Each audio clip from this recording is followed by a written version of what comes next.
I'm Alan Ing. I'm with Rob Rector, and hey, Rob, you're in Switzerland. You're at LOCARNO Film Festival. I'm at the base of the Alps right now. Oh This yeah, is there you go. fantastic. Sunning myself. This is great here. Yeah. So this is our first time at LOCARNO, so I don't know much about it. What's your general impressions about the festival? What I like, I think this is kind of like the slam dance to Cannes Film Festival Sundance. So it's got a lot of the almost like hipper energy, and it's not concerned so much about name recognition and getting the celebrities there, and it's more about the art of film. Mm-hmm. Yeah, I think from looking over the list, it's a very depressing film festival. It seems. No doubt. Yeah, we went we went down some rabbit holes here, and I had I'm going to be sending you my therapy bill after that. But yeah, it was things aren't cheery right now. And it's reflected in some of the films that were showcased here this year's festival. But that said, there were some just brilliant upcoming up and comers in the film game. Yeah, and I know that they are.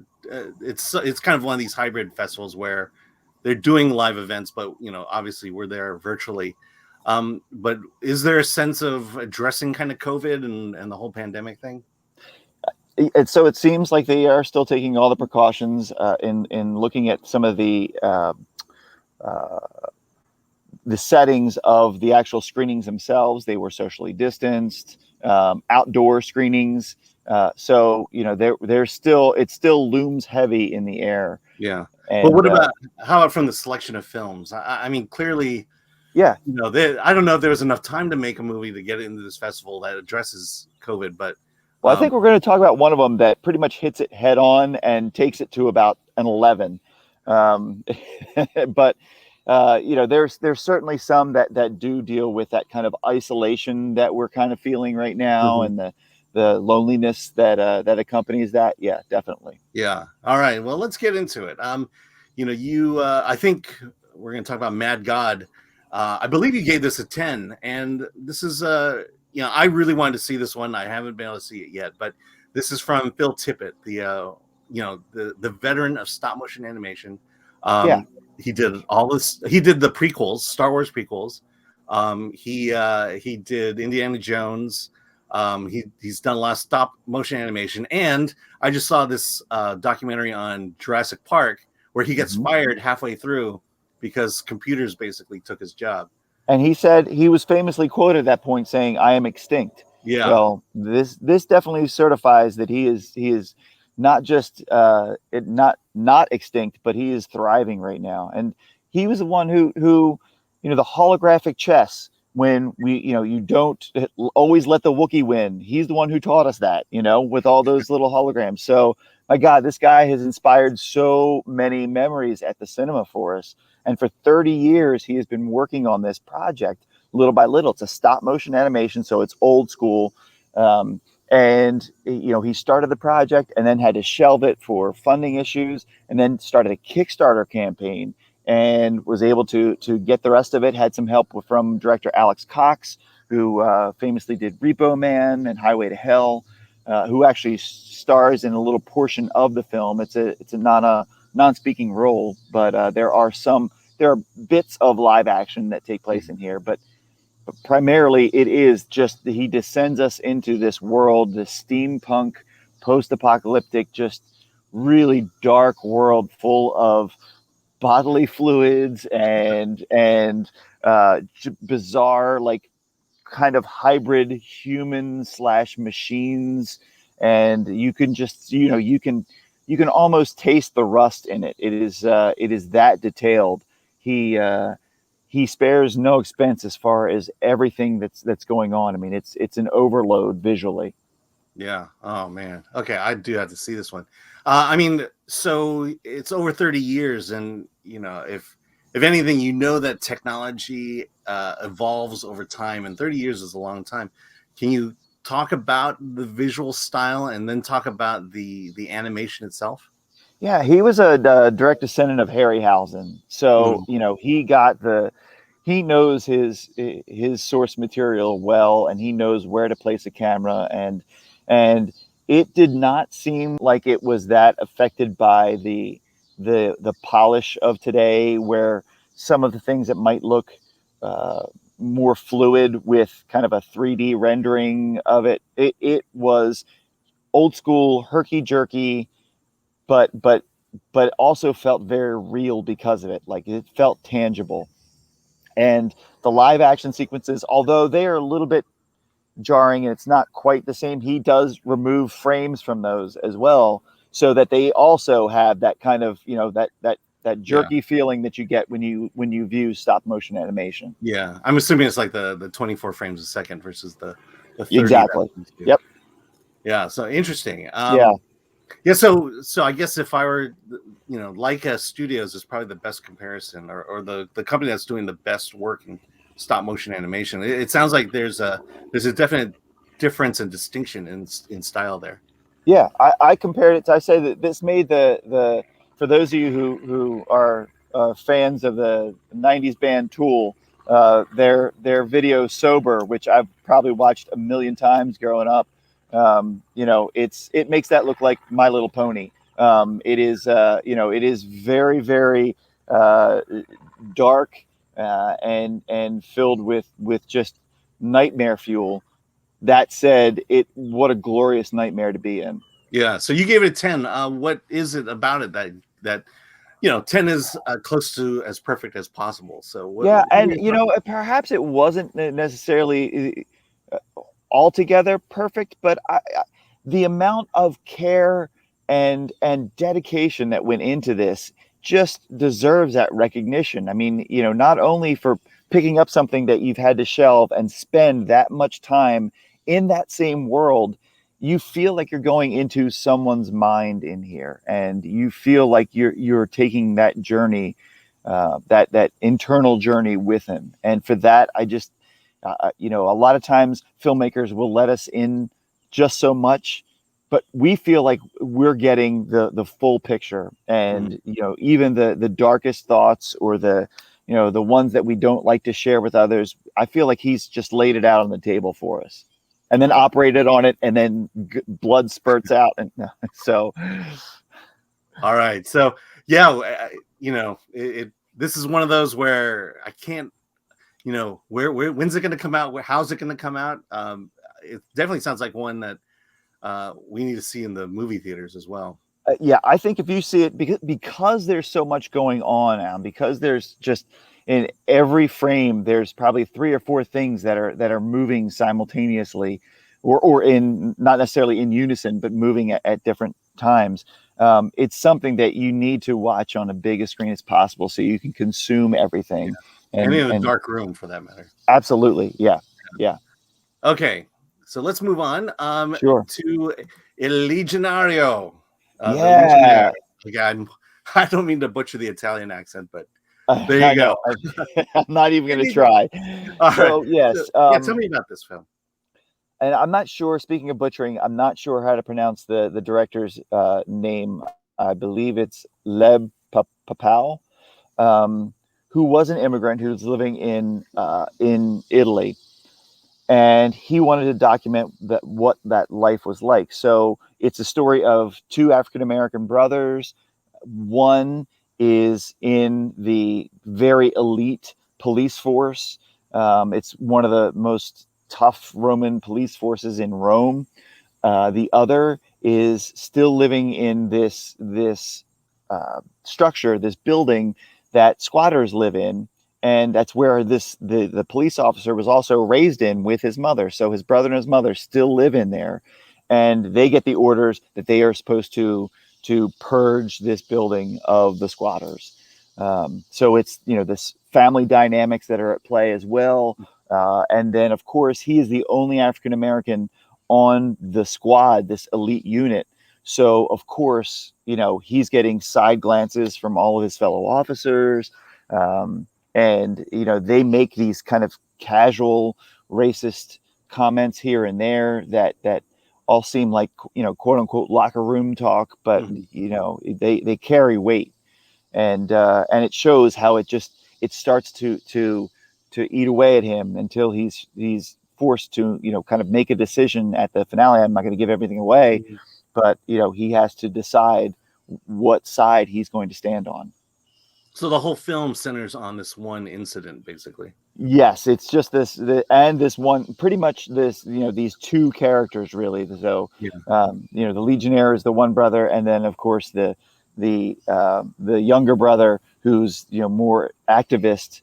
He's more of an activist. It centers on both of their relationships, and but we spend the most time with the officer and see how this is kind of just gradually wearing him down, and it's eating at his conscience. Is there an alien attack going on behind you? I know. You know what? It's the cicadas. The cicadas are out here in lovely in the Swiss Alps, just the Swiss cicadas.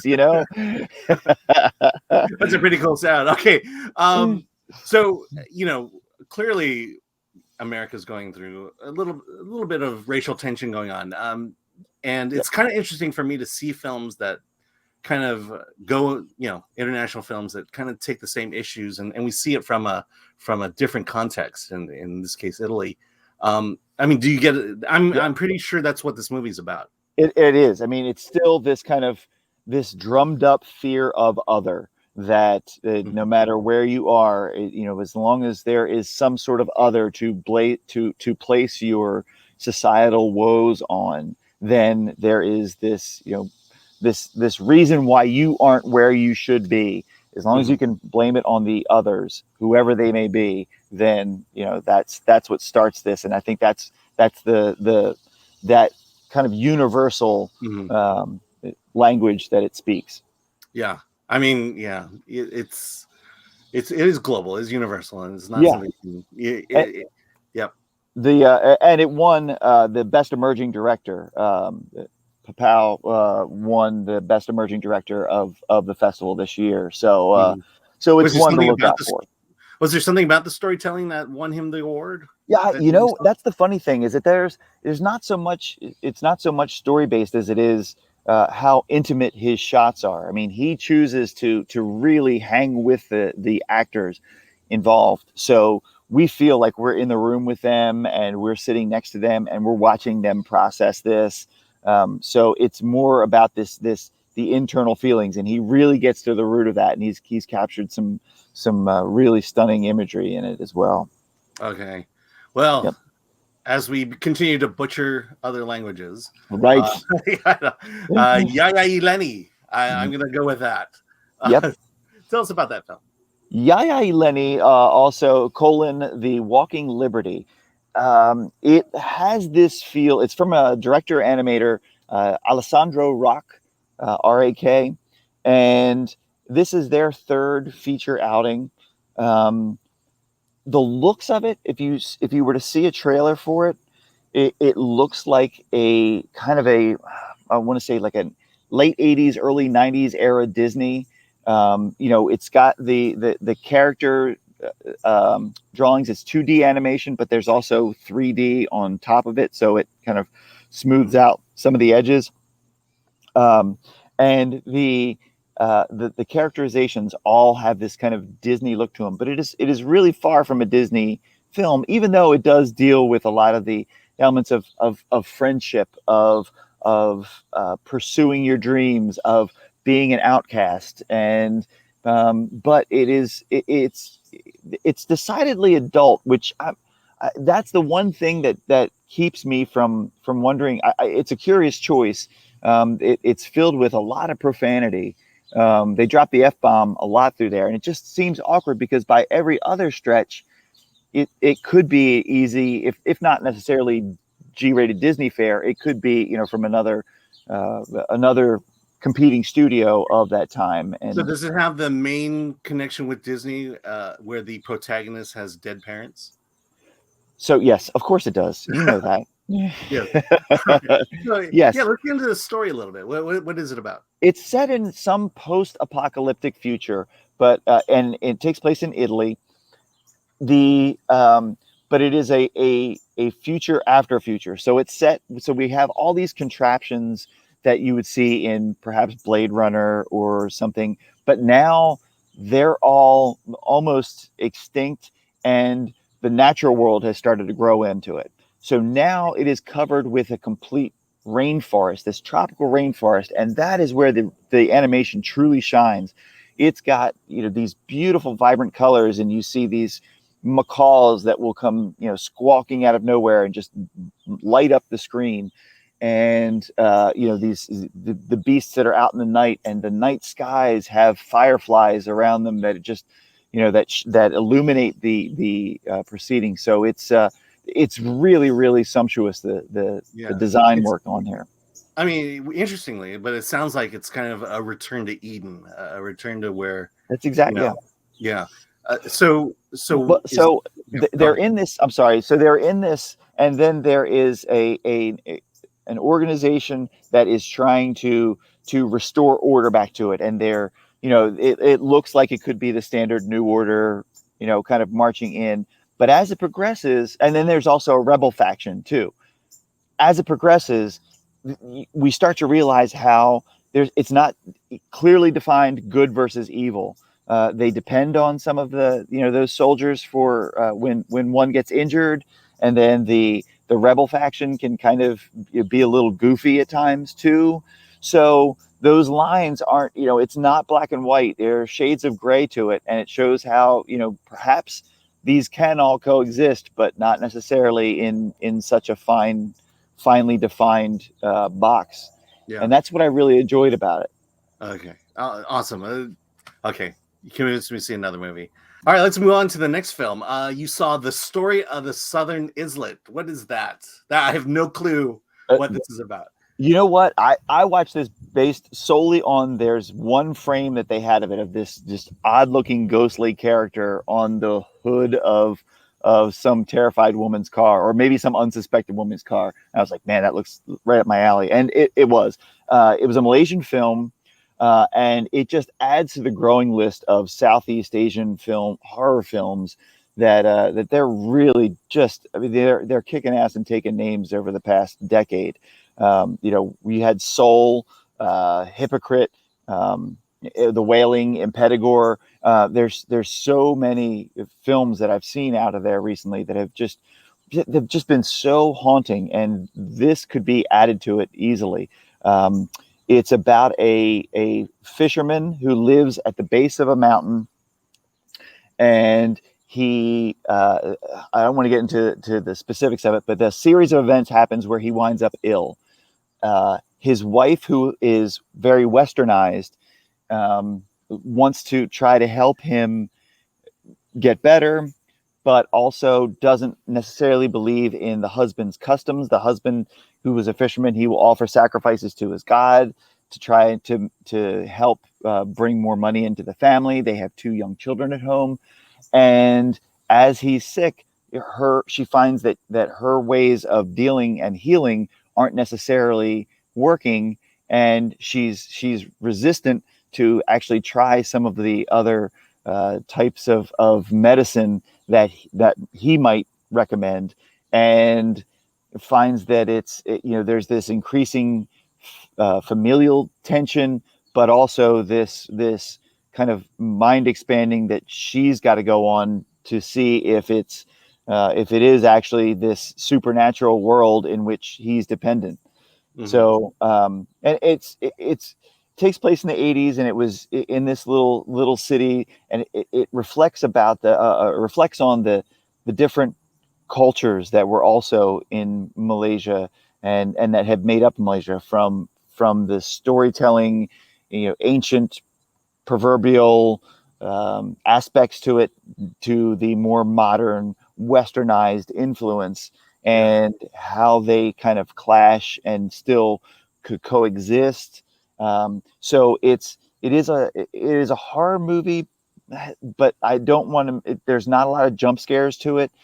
It's a very slow build, and it's a very deliberate pace. But in that time, we get a chance to really soak in some of the beautiful landscapes of this area. I mean, the fields, the paddies that they're in are these lush greens. The mountain behind them looks very ominous and foreboding. And that all folds into the narrative of these, living in the shadows of the past, and still trying to manipulate how to move forward with that. Yeah, I find that it's interesting you bring that, but there is a beauty that exists in Asian horror films that don't exist in like European horror films. Exactly. Yeah. It plays much more on European. I think plays against a lot of the darkness of the area and the industrialization versus Asian, where it's a lot. Nature definitely plays a role in the horror, so to speak. Right, and that's what I love most about it, is that tendency to lean toward the supernatural and having it be like of the earth and these earthly horrors that are also supernatural in nature are those really creep under the skin, and regardless of what your beliefs are, you'll still find yourself, I think, engaging with these characters and taking the journey with them. So really enjoy it. So what is the nature of the horror? Is it the it's not the tension and release, but it's more the spiritual, like the demonic, so to speak? That's it. It is, as she starts to see that that her approach is no longer working, and as she becomes susceptible and goes to greater measures and measures outside of her own education to get help, like venturing into a cave and talking to I don't want to give away too much, but talking to people who dwell within or near the cave, and her mind starts to see, or does it, these, is it opening up a third eye into these realms that she once scoffed at and neglected, and that's where the real tension starts to increase. Okay, creepy. All right, film I'll never see. I'm just not a horror guy. We'll post a video, but I just saw Aliens for the first time. And it isn't, I will say, it's not your traditional horror, but I think that's kind of what I love about this, is that they don't necessarily, I mean, some will tend toward the gore and the bodily horror, but some of them are much more under the skin and contemplative, like this one. And so I think this is the natural transition into the sadness. I read Alex's review, who it's on Film Threat right now. I saw a conversation between the two of you, and this feels like a very effed up movie. So you were talking about the effects of COVID on here, and this starts out with this this little tiny the COVID molecule that we often see, and it mutates and it grows. I mean, was this movie a result of COVID, or is it a happy coincidence? So it was filmed during COVID, I believe. Okay. So and it might not have been, I didn't read the director's statement, so it might not have been, it might have started that way, but they're incorporating it into absolutely, yes. And so there is this virus now, it's called the Alvin virus, that affects the limbic system of the brain. So it makes people completely aware, you know exactly what you're doing, but yet you have no self-control, no empathy, no sympathy, no nothing. And you are essentially stripped down to the most basic human desires, like our most primal levels. And we enjoy the aspects of life that only bring about pain to others to provide pleasure for us. And it is brutal. It is brutal. So, so I'm still trying to wrap my head around that. So, you basically commit these atrocities and are fully aware of what you're doing. Is that the idea? Or that's the idea, and that is why they call it the sadness, because some of these creatures, after being affected, these people, after they've been affected, they still talk like normal people, maybe a little bit more sinister, but they sometimes they will elicit a simple tear down there, almost and one of the doctors explains it. It says, perhaps it is their subconscious registering these atrocities and reacting to it, but otherwise they have no impulse control whatsoever. And it's like 28 days later, but if all those, they weren't like mindless zombies that would sprint, Yeah. These are walking, talking, deliberately moving, calculating Yeah. entities. So you're saying it's the zombie genre, but you're removing the undead aspect of it. Yeah, exactly it. And it's got a real grindhouse heart to it. It's not it is not for everyone. Like if it's Yeah, I not will be evident seeing already, it. I should put that in, that it is fast paced, but he also has a very good control of the modulations of the film. So he, Yeah. it starts off and it builds very slowly, like we see something out of the corner of our eye here, something disruptive there, and then all of a sudden all hell breaks loose. Now he gives us time to breathe here and there, but there's always this looming sense, because of the out of control nature of everyone, that anything can happen at any time. Yeah. So Alex gave it a 10. I think you gave it an 8.5. What Yeah. is it about this movie that makes it has it stand out from the genre? And not necessarily, it's a really interesting idea. It But is. as a film, what makes it stand out from the rest? To me, I felt like it truly embraced like the Hong Kong's early Category 3 films that they put out, those that were banned, and it embraced that, and it embraced its grindhouse nature, and it wasn't afraid to go to places that you just did not think it would go to. But yet there was still a human connection. There was still a human core to it. We still rooted for the protagonists in it. They spent a few moments in the beginning to really establish this connection they had and this love for each other they had. So we were invested in the outcome of it. But So is it a story of curing it, or is it a story of survival? survival, complete survival. We follow essentially two protagonists. It's a boyfriend and girlfriend. They leave in the morning. He goes to take her to work. They have, this would be seemingly banal conversations with each other. And then kind of like Quiet Place 2, where you start to get these, the television screen in the beginning talking about all the chaos that's happening elsewhere. We get those little kernels of information, and then he drops her off, and then they're separated. They're separated for the majority of the film, and it's all about them trying to reunite with each other. All right. Oh, crazy. All right. Yeah. And this is, I want to say, is it Chinese or is it Asian? Well, it's funny. It was filmed in Taiwan. Okay. But the director is actually Canadian. Okay. Jabaz, Rob Jabaz, I believe his name was, and he's Canadian, who lives and who's been living in and has filmed this in Taiwan. All right. Wow. Yeah, I don't know. I don't know if I'll be seeing this. No. Yeah. No. I will tell you, when I went on the site, like there's all these warnings. You have to be 18 to see this. It's and I think it's more for the gory images, and it sounds like they're just holding nothing back here. They are holding it back. I think what I did like about it, though, is again going back to the grindhouse Category 3 nature of it. There is and I hate to use the term, but there is a playfulness about it. But it's unlike something like